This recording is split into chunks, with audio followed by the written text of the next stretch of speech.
सबको नमस्कार। प्यारे बच्चों, आप सभी को इससे हिंदी टीचिंग टीवी की ओर से स्वागत सुस्वागत। प्यारे बच्चों, आप लोगों को गए 2 दिन से 2 पार्ट्स के अंतर्गत मैंने आपको पढ़ाया हूँ अकबरी लोटा। जो अकबरी लोटा जो पाठ को मैंने आपको पढ़ाया हूँ उसका 3rd पार्ट जो है अभी मैं पढ़ाने वाला हूँ। जिस तरह से एक लोटा जो होता है वो कितना हलताल करता है, कितना हल्ला मचाता है, वो झाऊलाल साहब ने जितना सहते हैं उस लोटे की वजह से हम देख रहे हैं। तो चलिए अब पार्ट 3 अभी मैं पढ़ाता हूँ। जी जनाब, 16वीं शताब्दी की बात है। बादशाह हुमायूं शोरशाह से हार कर भागा था और सिंध के रेगिस्तान में मारा फिर रहा था। एक अवसर पर प्यास से उसकी जान निकल रही थी। उस समय एक ब्राह्मण ने उसी लोटे से पानी पिलाकर उसकी जान बचाई थी। हुमायूं के बाद अकबर ने उस ब्राह्मण का पता लगाकर उससे इस लोटे को ले लिया और इसके बदले में उसे इसी प्रकार के 10 सोने के लोटे प्रदान किए। यह लोटा सम्राट अकबर को बहुत प्यारा था, इसी से उनका नाम अकबरी लोटा पड़ा था। वह बराबर इसी से बाजू करता था। इस सन 57 तक इसके शाही घराने में रहने का पता है। इसके बाद लापता हो गया। जिस तरह से जो लोटा जो ऊपर से गिरा था, झाऊलाल साहब ने पानी पीते पीते जिस लोटे को नीचे गमाए थे, उसी लोटे के बारे में अब बात हो रही थी। इसका भी एक कहानी है। इस कहानी के अंतर्गत झाऊलाल साहब कहते हैं, हुमायूं जो है एक ज़माने में इंडिया को हमला करने के लिए आया था। जब उसको कोई शाहजहां या कोई तानाशाह ने उसको भगा देता है, वो रेगिस्तान में मारा हुआ पड़ा दिन इधर उधर घूम रहा था। उसको पानी की तौस बहुत ज़्यादा लग रही थी। तभी एक ब्राह्मण ने उधर से जा रहा था। उस पड़ा हुआ इंसान को देखकर उन्होंने पानी अपने जो ब्राह्मण के पास हमेशा एक लोटा रहता था, वो लोटे से पानी देता है। जब पानी देने के बाद वो बचकर चले जाता है। बाद में पता लगाता है वो ब्राह्मण कहाँ है, वो पानी का लोटा कहाँ है बोल के। जब वो राजा बनता है तो तब उसको बुला लेता है ब्राह्मण को। उस ब्राह्मण को बुला लेने के बाद उसने जिस तरह से उस लोटे को ले लेता है, उस लोटे को लेने के बाद वो ब्राह्मण को 10 लोटे दे देता है, पानी के लोटे दे देता है। मतलब उस लोटे का अहमियत इतना ज़्यादा है। कहने का मतलब है वो लोटा उसको बचा लिया है, पानी डालकर बचा लिया है। वो हुमायूं के बाद जो अकबर के पास वही लोटा रहता है, तभी उसके पड़ोस में ही रहता है, उसीलिए वो अकबरी लोटा नाम पड़ा हुआ है। तो इससे कहने का मतलब है कि अकबरी लोटा जो होता है वो बहुत कीमती होता है। कीमती मतलब उम्दा होता है, बहुत ज़्यादा ध्यान से रखते हैं उसको, क्योंकि वही लोटा ने वही जो चीज़ होती है उनके हुमायूं को बचाया था। बाद में अकबर के पास रखते थे। अकबर के जाने के बाद उस लोटे का ना पता हो रह गया था। कलकत्ता के म्यूजियम में इसका प्लास्टर का मॉडल रखा हुआ है। पता नहीं यह लोटा इस आदमी के पास कैसे आया। म्यूजियम वालों को पता चले तो फांसी डाल देकर खरीद ले जाएंगे। पैंसी दाम लेकर खरीद ले जाए। जो लोटा कहा गया पता नहीं, लेकिन कलकत्ता में इसी तरह का लोटा वहाँ पर प्लास्टर डाल के एक इस म्यूजियम में रखा गया था। ये लोटा है कि सामान था वो लोटा, पता नहीं। ये लोटा वो लोग देख लेंगे तो इसको फाइन डाल के लेकर जाएंगे इस लोटे को, कहता है वो आदमी ने। इस विवरण को सुनते सुनते साहब की आंखों पर लोभ और आश्चर्य का ऐसा प्रभाव पड़ा कि वे कौड़ी के आकार में बढ़कर पकौड़ी के आकार की हो गई। उसने बिलवासी जी से पूछा, तो आप इस लोटे का क्या करिएगा? मुझे पुरानी और ऐतिहासिक चीज़ों के संग्रह का शौक़ है। मुझे भी पुरानी और ऐतिहासिक चीज़ों को संग्रह करने का शौक़ है।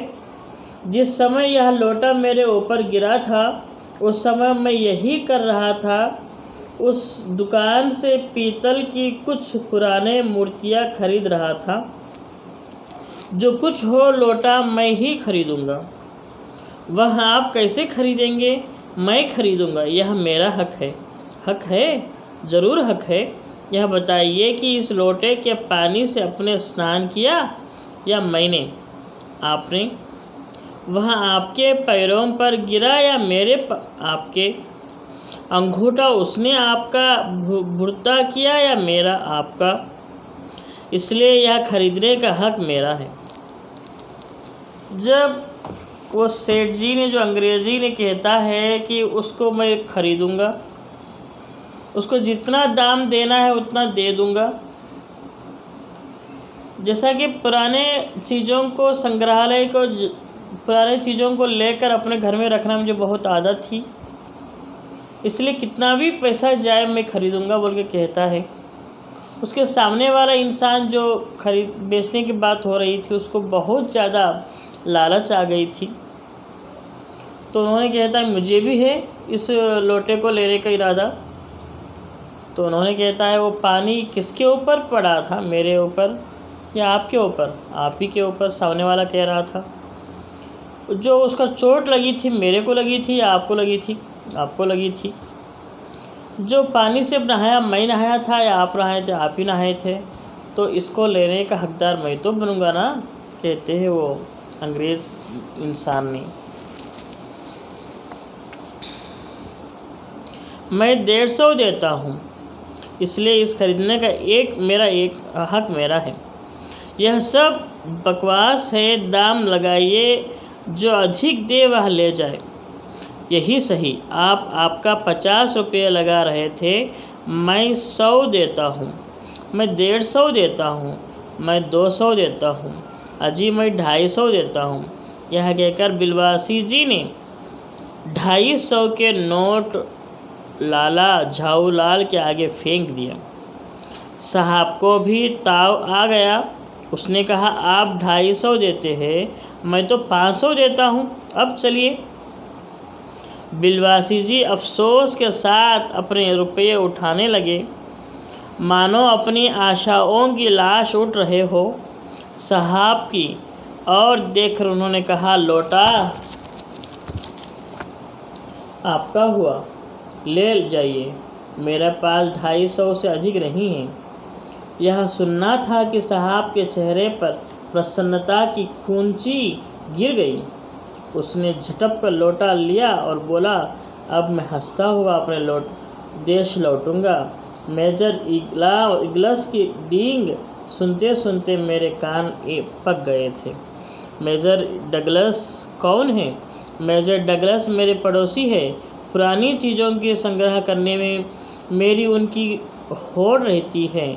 गत वर्ष वे हिंदुस्तान आए थे और यहाँ से गिरगिरी जहांगीरी अंडा ले गए थे। जैसा कि वो लोटा जो था पड़ा हुआ था, वो जो जिसको लेना था वो लड़ाई हो रही थी। लड़ के वो लोगों ने एक को पूछते हुए कहा जिसको ज़्यादा देगा वो ले लेगा। तो उन्होंने 50 देने के लिए कहा, तो एक ने 100 देतम बोला, और एक 150 बोला, और एक 250 बोला, और एक 500 बोला। तो अंग्रेज़ी मेजर ने ही वो 500 से ख़रीद लेके चले जाता है, बहुत खुशी से चले जाता है। तो यह कहने का मतलब है दोनों को भी एक अच्छा इंटरेस्ट है, एक ऐसा माहौल है, पुराने चीज़ों को ख़रीदने का एक अच्छा विश्वास है, अच्छा आदत है। किसी को परेशानी में रहती है तो उसको भी ये कुछ हेल्प हो सकता है। आप जानते होंगे कि एक कबूतर ने नूरजहाँ से जहांगीर का प्रेम कराया था। जहांगीर के पूछने पर कि मेरा एक कबूतर तुमने कैसे उड़ जाने दिया, नूरजहाँ ने उसने दूसरे कबूतर को उड़ाकर बताया था कि ऐसे। उसके इस भोलेपन पर जहांगीर दिलो जान से निछावर हो गए। उसी क्षण से उसने अपने को नूरजहाँ के हाथ कर दिया। कबूतर का यह एहसान वह नहीं भूला। उसके एक अंडे को बड़े जतन से रख दिया छोड़ा। एक बिल्लोर की हांडी में वह उसके सामने टांगा रहता था। बाद में वह अंडा जहांगीरी अंडा के नाम से प्रसिद्ध हुआ। उसी को मेजर डगलस ने पारसाल दिल्ली में एक मुसलमान सज्जन से 300 रुपये में ख़रीदा।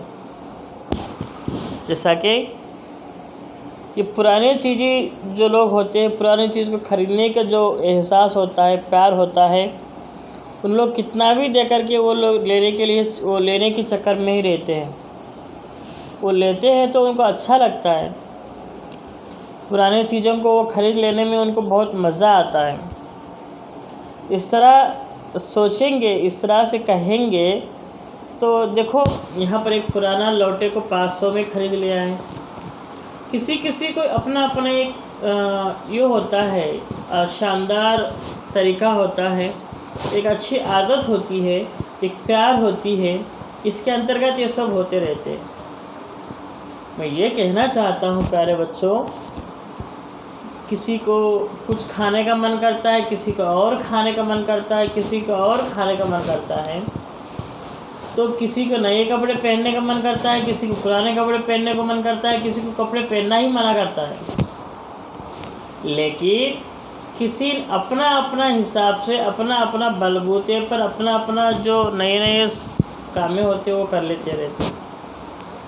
जैसा कि एक ज़माना था, एक समय था, तो शाही का पेन चलते थे। आज शाही के पेन कहाँ चलते हैं।